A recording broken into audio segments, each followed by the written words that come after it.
Diddy filed for a presidential pardon, claiming his prosecution was politically motivated and racially biased. His legal team argued he deserved clemency, like other high-profile figures who'd received pardons. Then the decision came back. Request denied.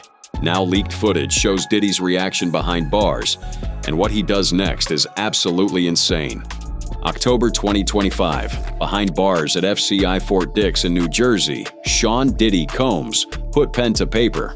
The music mogul, facing 50 months for federal prostitution charges, crafted a personal appeal to someone he once called a friend, someone who now had the power to erase his sentence with a single signature: President Donald Trump. So Diddy may be pardoned this week. This news comes from a high-ranking White House official. It's an alleged report. I reached out and didn't get any response, true or not true, on this. So the handwritten letter made its way through channels to the White House, a direct plea from one celebrity to another. Diddy's defense attorney, Nicole Westmoreland, confirmed the outreach in August, telling reporters that conversations had been happening behind the scenes. Discussions about a pardon were very much real, but Trump kept the world guessing. October 7th, standing in the Oval Office, Trump finally addressed the elephant in the room when CNN's Caitlin Collins asked about potential pardons. This one's a little bit more of a page 6 question, but back when you hosted The Apprentice, you mentioned once in 2012 that Diddy was a good friend of yours back then.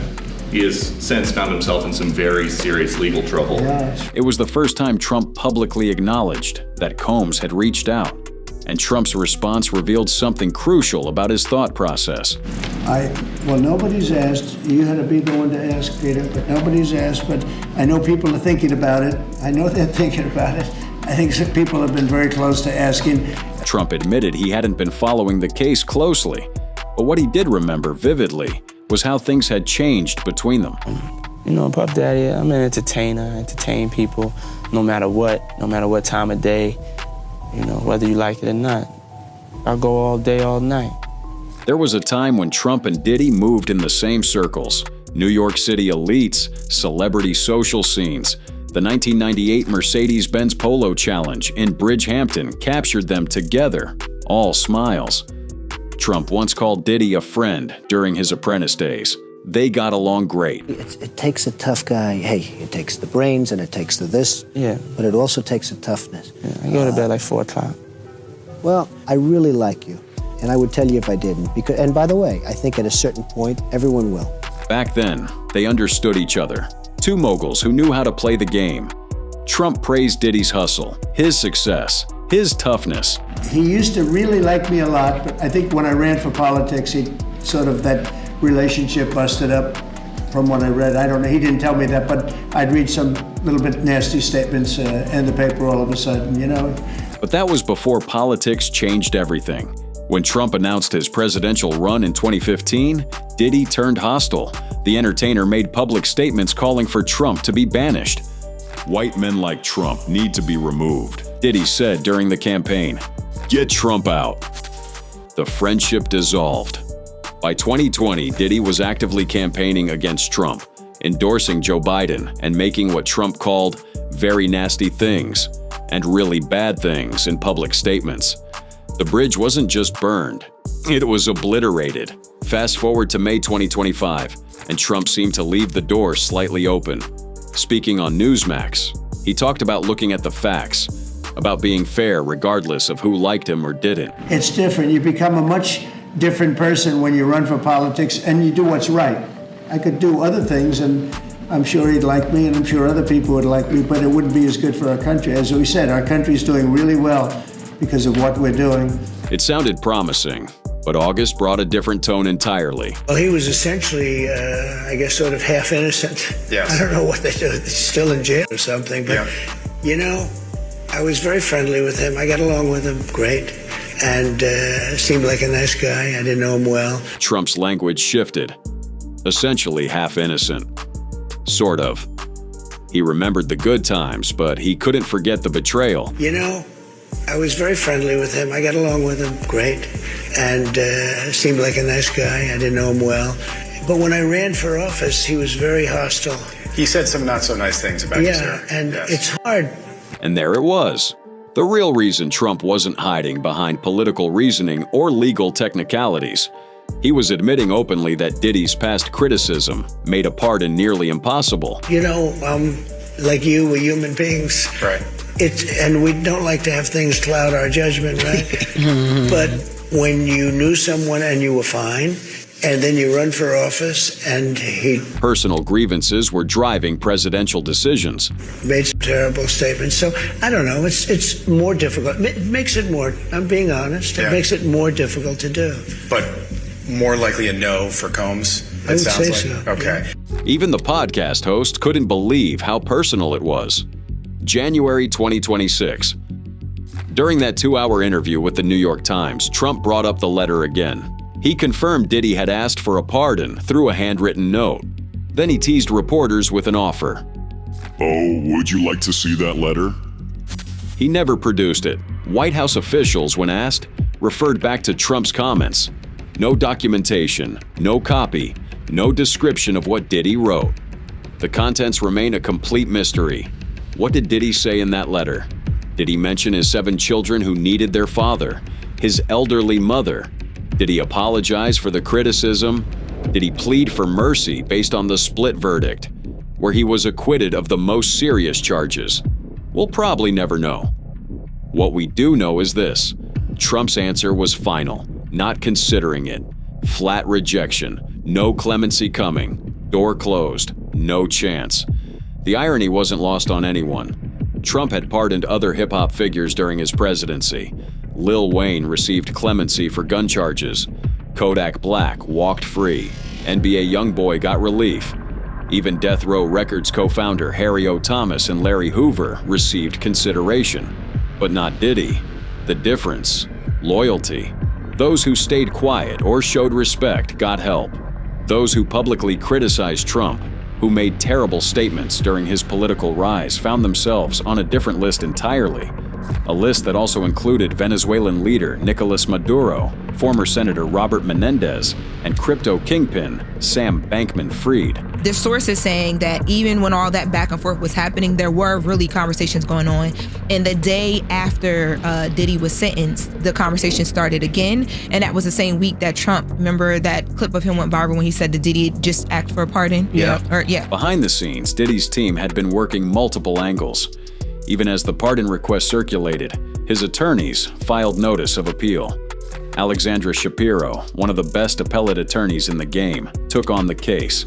The appeal argues that Judge Aron Subramanian acted like a 13th juror during sentencing, improperly weighing in on Diddy's guilt beyond what the jury decided. It's a strategic hedge. Fight the legal battle while hoping for political mercy. But that mercy wasn't coming. And you're gonna come home and be, you gotta come home and be Trump's hoe now. Oh my God, 100%. When they do that UFC fight on the White House lawn, you will be the performance. You will be the live entertainment. The White House tried to stay neutral. In August 2025, when questions about Diddy's clemency first surfaced, officials said they will not comment on the existence or non-existence of any request. It was standard procedure, official silence. But when TMZ reported in October that Trump was seriously considering a pardon, the White House moved fast. They called it fake news, sent out email denials, launched damage control. The administration wanted to make one thing clear: this wasn't happening. Behind closed doors, White House staffers were reportedly urging Trump not to pardon Diddy. The optics were terrible. Crime implications, public backlash, political liability. Some advisors warned it could hurt Trump's image, especially with his base. The risk wasn't worth it. Everybody's going to get in trouble. It's a question of how do you get out of trouble. And I did it by working smart. More importantly than anything else is by using my own brain. And, I've done things, but I'm not in any trouble. 50 Cent wasn't holding back either. The longtime rival took to social media, trolling with posts that mocked Diddy's situation. His Instagram became a running commentary on every legal development, every denied motion, every appeal setback. The rivalry that stretched back decades found new fuel in Diddy's desperation. Well, that's what people can't understand. Yeah. We can't be judged by man. God runs this world, Right. Well, he's done a fantastic job, at least as far as my stuff is. The handwritten letter remains locked away somewhere, its contents known only to a few. Did Diddy apologize for the very nasty things he said during the 2020 campaign? Did he plead based on his 7 children needing their father? Did he invoke their old friendship the days before politics destroyed their relationship? We'll probably never know. Because Trump made one thing crystal clear in that New York Times interview. The door isn't just closed, it's sealed shut. No pardon coming, no clemency, no mercy. Just 50 months in federal prison and a release date in May 2028. And behind it all, a simple truth about power in America. Sometimes who you know matters less than what you said about them. Sometimes old friendships mean nothing compared to political grudges. Sometimes a handwritten letter, no matter how personal or desperate, gets filed away and forgotten. Diddy's appeal continues. His attorneys argue technical points about judicial overreach and improper sentencing, but everyone watching knows the real fight was already lost the moment he criticized Trump publicly. The pardon that seemed possible in May, that appeared within reach in August, vanished completely by January. All that's left now is time. Time served, time remaining. Time to reflect on how different things might have been if Diddy had stayed quiet during Trump's political rise. If he'd maintained that friendship instead of making those terrible statements. If loyalty had trumped conscience. With the door to a presidential pardon firmly closed, Diddy returned to prison. But at Fort Dix, he wasn't exactly keeping a low profile. October 30th, 2025. After enduring 13 months of hell at Brooklyn's Metropolitan Detention Center, Sean Diddy Combs finally got what he'd been asking for, a transfer to FCI Fort Dix in New Jersey. The low-security facility was supposed to be a fresh start, a chance to enroll in the prison's drug treatment program, and maybe shave some time off his sentence. But Diddy had other plans. Within days of arriving, the music mogul was already running his mouth. Music mogul Sean Diddy Combs facing more time behind bars. His release date pushed back to June of 2028 instead of May of that same year. The news coming after reports of Combs drinking in prison, something he denies after he was accepted into a rehab program in prison. According to TMZ, sources inside Fort Dix reported that Diddy wasn't keeping quiet about his future. He was openly bragging to fellow inmates about something massive. A presidential pardon from Donald Trump. Not just maybe, not just hopefully. According to Diddy, it was basically a done deal, set to happen in early 2026. The confidence was stunning. Diddy was telling anyone who'd listen that Trump would have him out by January or February. Freedom was right around the corner. He just needed to wait for the paperwork. But here's where it gets interesting. Diddy wasn't just talking about himself. He was making promises, bold ones. Sources said he was telling inmates he would take care of them when he got pardoned and set free. Financial help, future favors, whatever they needed. It was classic Diddy, building connections, making deals, running the room like it was a boardroom instead of a prison block. The whole cell block knew about it. This wasn't quiet speculation whispered in corners. Diddy was openly proclaiming his imminent release, loud enough that everyone could hear. Multiple inmates confirmed they'd heard the boasts. So where was this confidence coming from? Did Diddy have insider information? Had his defense team given him assurances? Was he misreading signals from Trump's camp? Or was this pure delusion? A desperate man clinging to hope while his world crumbled around him? One theory floating around was that Diddy knew something about Trump, something compromising. After all, the two had moved in the same circles for decades. They'd posed for photos together, attended the same parties, shared mutual friends in the celebrity and political worlds. But White House officials were quick to shut that down. When TMZ first reported that Trump was seriously considering a pardon for Diddy back in October, the White House Communications Office called it fake news. They insisted the president was the final decider on pardons, not anonymous sources, and that no such decision had been made. Still, Trump himself hadn't completely closed the door. When asked about Diddy's pardon request in May, Trump said he would look at the facts and consider it if someone had been mistreated. But by August, his tone had shifted. Trump told Newsmax that Diddy had gone from being very friendly to very hostile after Trump ran for office, adding that it made granting clemency more difficult. Meanwhile, Diddy was settling into Fort Dix like he owned the place. Compared to MDC Brooklyn, Fort Dix was practically a spa. The low-security facility housed thousands of inmates and had wide-open yards, a fully stocked gym, and a commissary where you could actually buy Doritos and Pop-Tarts. For someone who'd survived knife threats, maggot-infested food, and constant violence at MDC, Fort Dix must have felt like heaven. The change was dramatic. No more cramped cells, no more fear of getting stabbed in the shower. Diddy had recreation time, social interaction, and access to programs that might actually reduce his sentence.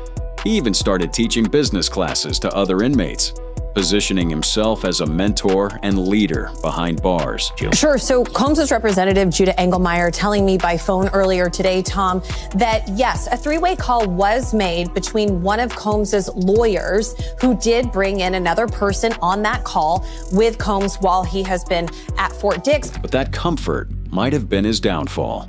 Diddy got too relaxed. He enrolled in Fort Dix's Residential Drug Abuse Program, or RDAP, a one-year intensive program that could potentially shave time off his sentence. Participants were housed separately from the general population, carefully screened and monitored closely. It was a serious commitment, one that required discipline and focus. But Diddy's behavior started raising red flags. Reports surfaced that he'd been involved in prohibited three-way phone calls that violated prison rules.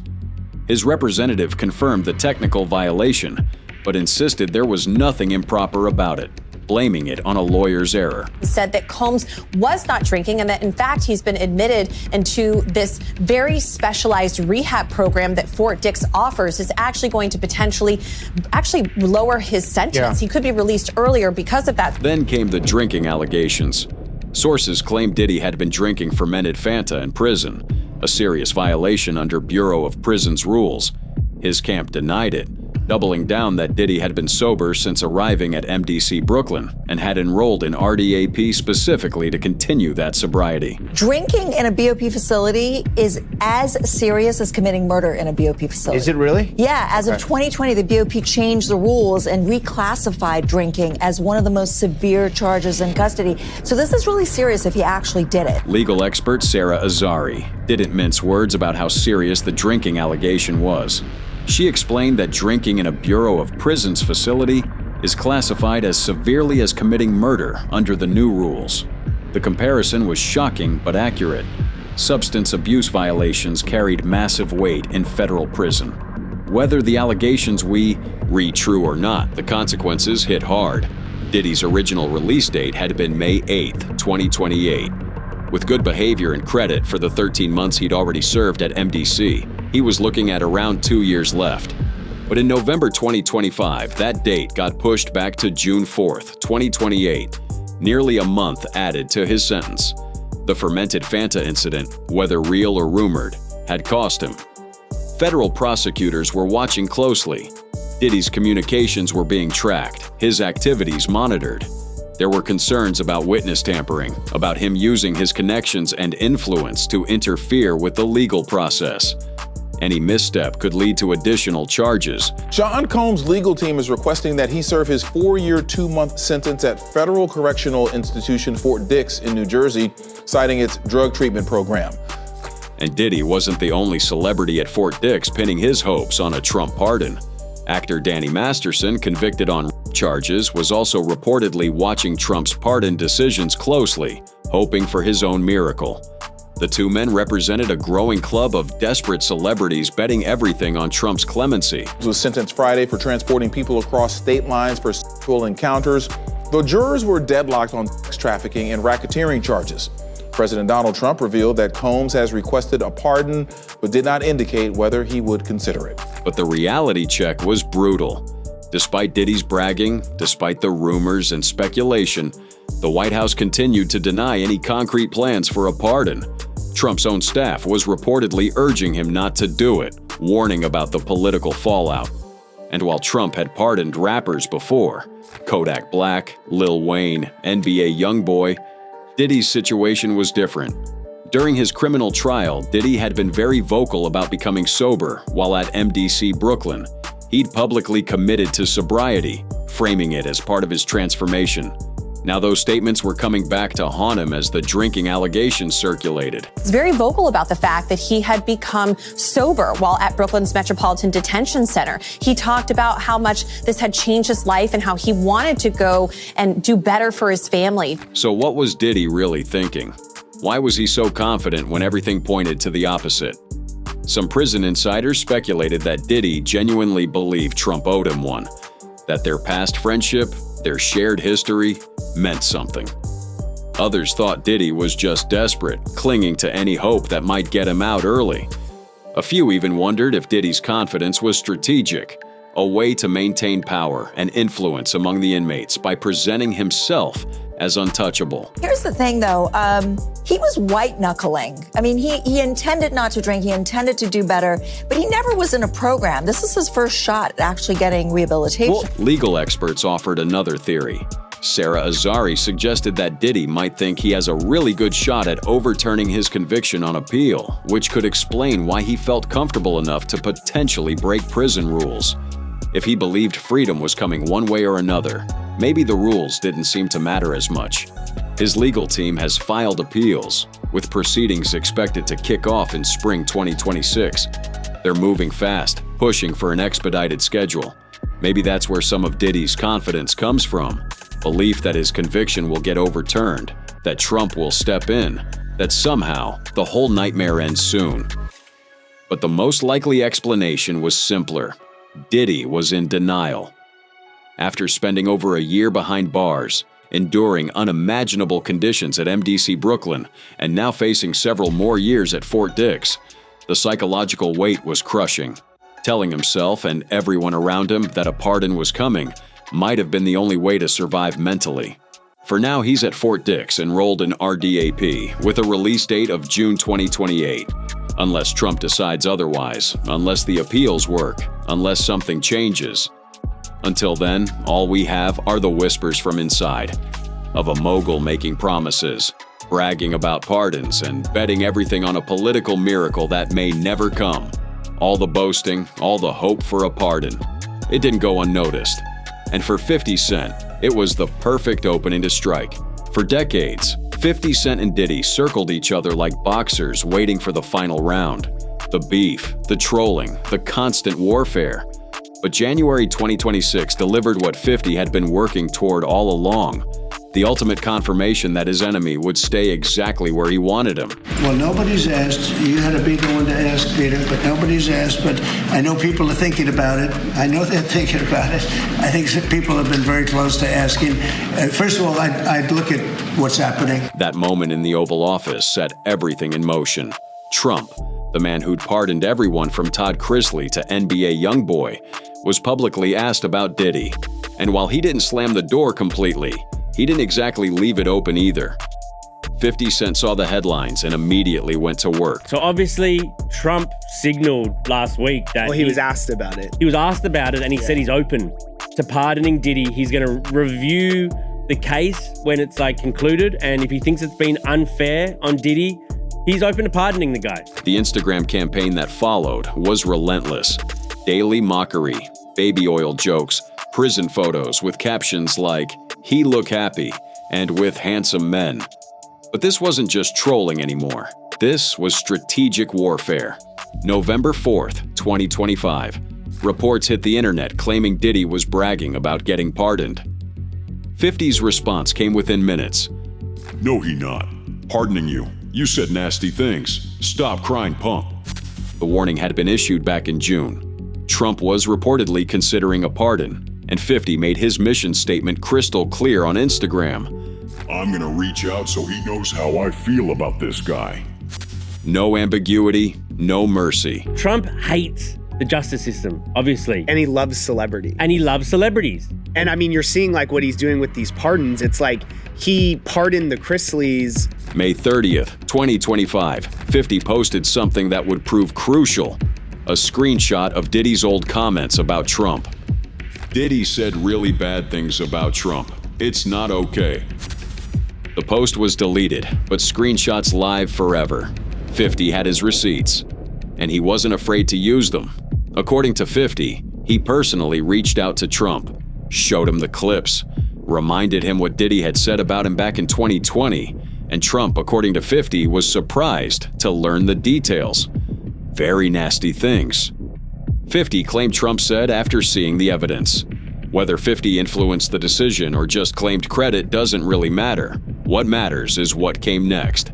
January 9th, 2026. The New York Times published an interview where Trump confirmed it. No pardon for Diddy. Not now, not ever. Pre-existing beef, right? For 20 years, right? It's me being uncomfortable with him suggesting that he takes me shopping. And it's not personal. This is why it never resulted in... 50's Instagram post said everything. What part of no don't you understand? I told him what you said. He was surprised. You said some very nasty things about him. Victory declared. Mission accomplished. But why was this so personal for 50? It wasn't just about ancient beef or industry rivalry. It was about Daphne Joy, the mother of his son. She'd been named as Jane Doe in Diddy's trial, caught up in allegations of exploitation. For 50, this crossed a line from professional to family, from rivalry to vendetta. The trolling intensified throughout the trial. October brought court sketches of Diddy crying in court. 50's caption, "Whoever was booking speaking engagements, I'm available." Savage doesn't even begin to cover it. He kept reminding Trump, posting old clips of Diddy during the 2020 election saying things like, "White men like Trump need to be banished."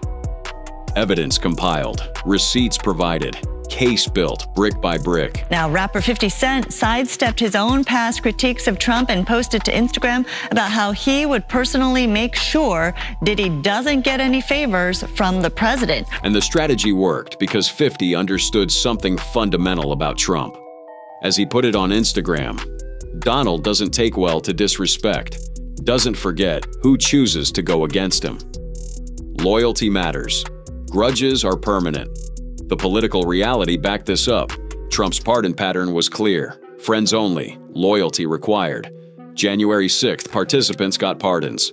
Rudy Giuliani got one. Even Changpeng Zhao, the Binance founder, and Juan Orlando Hernandez, a former Honduras president facing serious charges, made the list. The trial has featured more than 20 witnesses over 14 days, and Combs faces charges of sex trafficking, racketeering, and transportation to engage in prostitution, all charges. But Diddy? The optics were all wrong. Trump's entire brand was built on being law and order. Sex trafficking case involving freak-offs and exploitation, too messy, wrong look, politically toxic. Social media erupted in celebration. Finally justice. Trump did right. 50 Cent wins. Diddy stays locked. For once, the internet and 50 Cent were completely aligned. You want to put the stuff in my fanny pack, King? The exclusive video obtained by Netflix shows Combs debating with his lawyers about strategy. Listen to me. I'm going to get off the phone right now. December 2nd, 2025, 50's Netflix documentary Sean Combs: The Reckoning dropped to massive numbers. 21.8 million views in the first week. A Producers Guild nomination followed.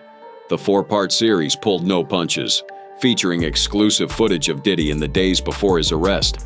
Well, you know, I think that the biggest marker of what makes this film or this series different is how much time we took into putting into the making of the film, doing our due diligence to get the right voices. The timing couldn't have been more perfect or more calculated.